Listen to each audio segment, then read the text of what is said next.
Hi there guys, how you doing? Welcome back into the dungeon. My name's Zerker, and today I'm just going to do a very quick unboxing video.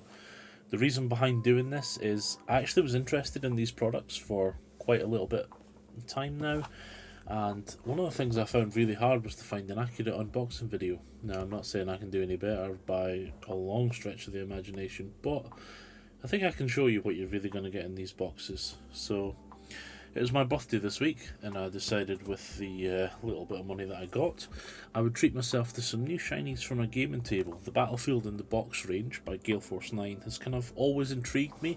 I've heard good things, I've heard bad things. I decided to pull the plug. So I treated myself to some escarpments, because I love a hill. I love some fantasy wargaming. Who doesn't love sticking the war machines on a hill? And I do a lot of skirmish wargaming. So I decided to treat myself to the Dragon's Grave, because I just thought it's pretty cool looking. And just because I wanted to have some scatter round about, I figured this would play a nice vital role in some Age of Sigmar, some Kings of War, some Stargrave, for those human planets, all the games that I love. So without any waffling, I'm going to get stuck in. Let's actually see what you get in the box. So this is the Escarpment set. I think it was about £14. I purchased mine from Goblin Gaming, I think it was, because they still had some stuff in stock. Nice, straightforward, simple. I'll tell you one thing I noticed straight away. These are heavy. These have some heft to them. Okay, we've got some very, very small patches of static grass. I can tell you now, with the way I like to apply static grass, there's going to be a liberal application, and that won't be enough. But we've got plenty of tubs. Now, every time I've done an unboxing video, I've said I would keep my hobby knife on hand, and yet there I was, just digging for it. Let's get stuck in. Now, I've done two previous unboxing videos of Mantic mystery boxes, and in the last one, I quoted how one of my friends would like something, John, and how one of my friends, Dan, would like something. But apparently, according to my third friend that I game with, Ian, I neglected to mention him in either of these videos. So I would like to just take a tiny moment, 10 seconds if you will, to apologise to Ian and say, firstly, I'm sorry that the last time we played I tabled you twice in Kings of War, and here is the mention you deserve in this video. Next time we play, you can have these hills. I hope they're beneficial. I'll tell you something, I like these straight off the bat. They're nice, they're solid, they've got felt on the bottom of them. That is some rough stuff. I don't actually know what they're made of. It could be that polystone material. Does it say in the box? Should we have a look? Contents may varied. Scenery supplied pre-painted. I'm not 100% sure what they're made of. If anyone knows, drop a comment below, because it doesn't appear to mention on the box. However, what we're looking at, these things are about 12 inches long. I think that's right. Should we get the old trusty ruler out and have a look and see? Yeah, look at that. Years of guessing at range. So about 12 inches long. Nice steep face, nice sloped face. So you could use them either way. Have them on a battlefield, get some war machines on there, or have it as a central terrain feature, and then maybe have it like that. So you've got some ops. It may be impassable on this side. You could have some units fighting in the middle. I'm thinking that's pretty good. For 14 quid, I'm impressed with the quality of that straight away. I think it'll last. Would I like more static grass? Absolutely. But, like I say, it's not a problem, and it's not that expensive at the end of the day. Overall, pleased with the first product. Let's put this back in the box and have a look at the second. So the second one we're going to have a look at is the Dragon's Grave. Very small, I think it was about 12 quid, this one. Obviously there's a lot less in it than the £14 hill, but this one has a little bit more intricate work going on. So it comes with one Dragon's Grave and one painted Dragon's Claw. Let's get stuck in and see what they're like. I will say the one thing about these that I didn't expect is the quality.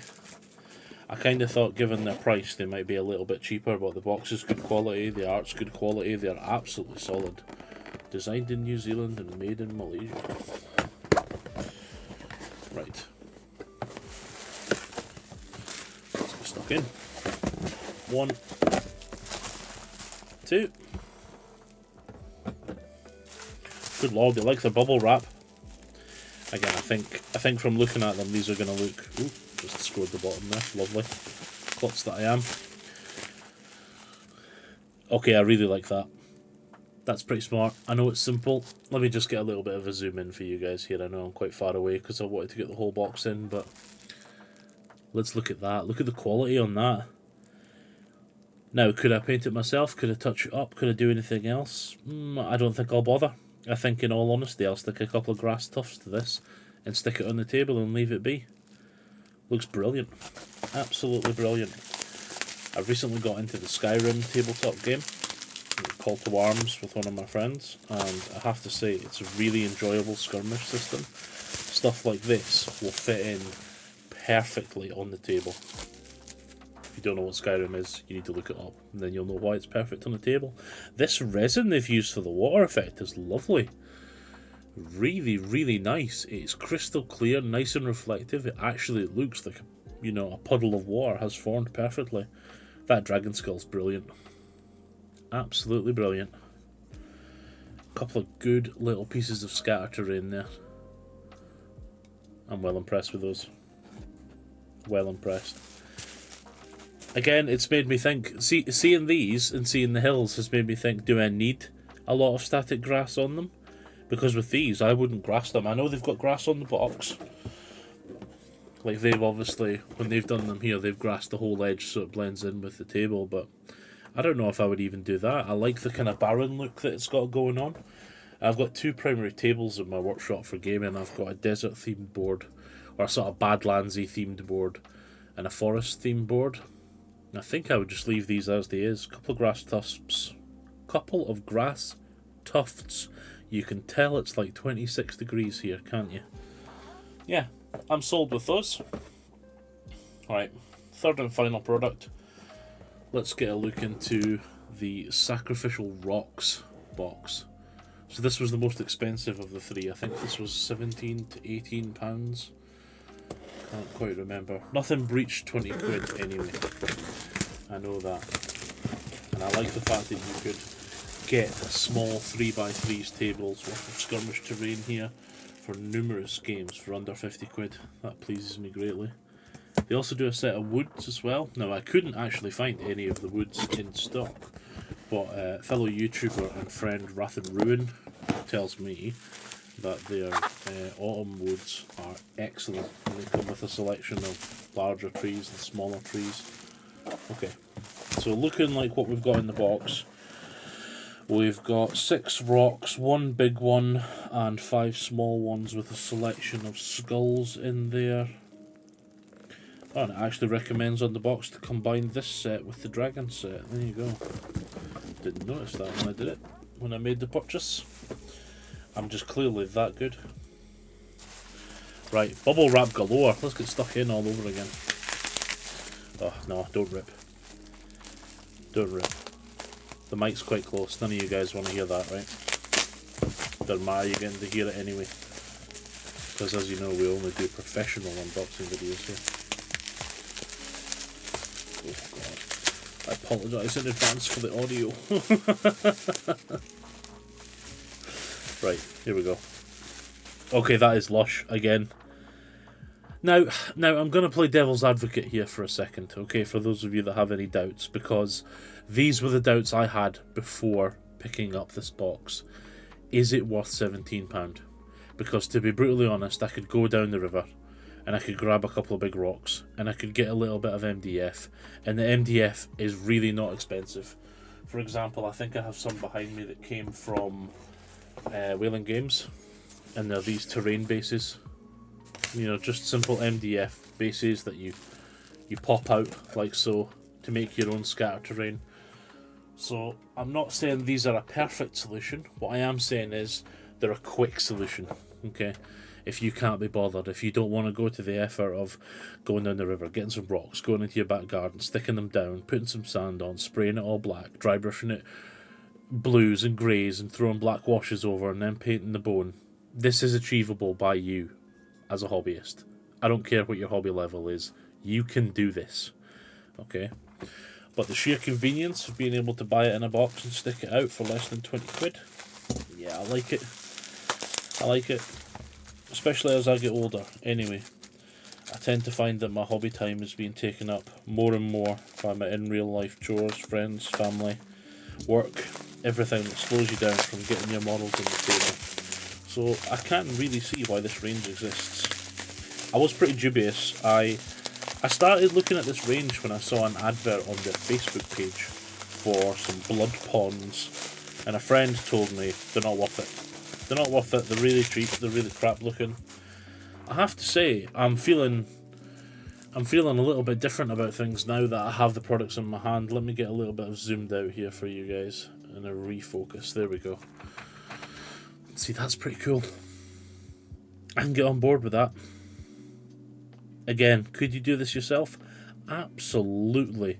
You could grab half a dozen heads from any of the sprues that you've got, slap it on a rock, glue it to some sand, and you're done. But I could just open this box and stick these on the table now. If it's been a long day and I fancy playing a game with the wife or a friend, you don't want to spend 40-50 minutes setting up a table, do you? You just want to crack open a box, get the stuff fired on, and play your games. Lord of the Rings, these would be perfect for as well. They remind me very much of I forget what the name is now, the cliff where the King of the Dead lives, with all the traitors that Aragorn goes to fulfill the role. There's some cracking times with that. See, that one there, that is literally just a giant slab of rock. You know, polystone or plaster that's had 3 small holes bored into it and some skulls jammed into them. To be honest, the skulls aren't the best defined. I would literally throw a skeleton horde wash over the top of them and just make them pop out a little bit more. If you really wanted that extreme pop, chuck on a little white highlight. So what we're looking at here, about 40 quid I think I spent in total from my birthday fund. Could I have bought toys? Yes, but the honest answer is I've got more than enough toys. I've got toys for days. What I'm very interested in at the moment is making my Battlefield time look good and take less time to get set up. The less time I have to spend building and painting on terrain, as fun as it is, I love doing terrain. Like, don't get me wrong, I love doing basing, I love setting up nice bits. But when I want to game with my friends, I want stuff on there nice and quick. Again, if you were a role player and you were playing on a smaller table, okay, let's say you play D&D 5th edition for a second and you want a small sacrificial area, perfect. Absolutely perfect. Let's just see how well these blend in, because the back of the box did say next thing to do would be to buy this set. So let's have a look. Let's see if we can get a wider zoom. You have to forgive the mess on my desk. I didn't think we were going this big, but here we are. Bigger the better, right? There we go. Some lovely bits of scatter terrain. Simple, brilliant for skirmish games. If you're going to play larger war games, I would literally bundle them together, like so. Make some impassable terrain clumps. I'm pretty pleased with those overall. For money well spent? I think so. I'm down with that. And that's it. Like I said, short and sweet. I found looking for an actual video on these myself quite difficult. Hopefully, if you're in the same boat as I am, whether you don't know whether these are good value for money or not, whether you should pick them up and give them a try, my first suggestion would be, honestly, grab this little bad boy for some skirmish terrain. You're always going to be able to pop this on the battlefield as a little bit of nice eye candy. It's like 12 quid. Easy. Easy done. Right. Thank you very much for watching. If you want to do the YouTube things, that would be massively appreciated. I try my best to get content out when I can with the busy life schedule, but I do intend on doing some more here in the dungeon. If you want to click like, subscribe, and do all the things, that's really appreciated. I also stream on Twitch a couple of times a week, link down below in the descriptions, and if you've got any comments about these yourselves, let me know what you think. Pop it down below. Catch you later, guys.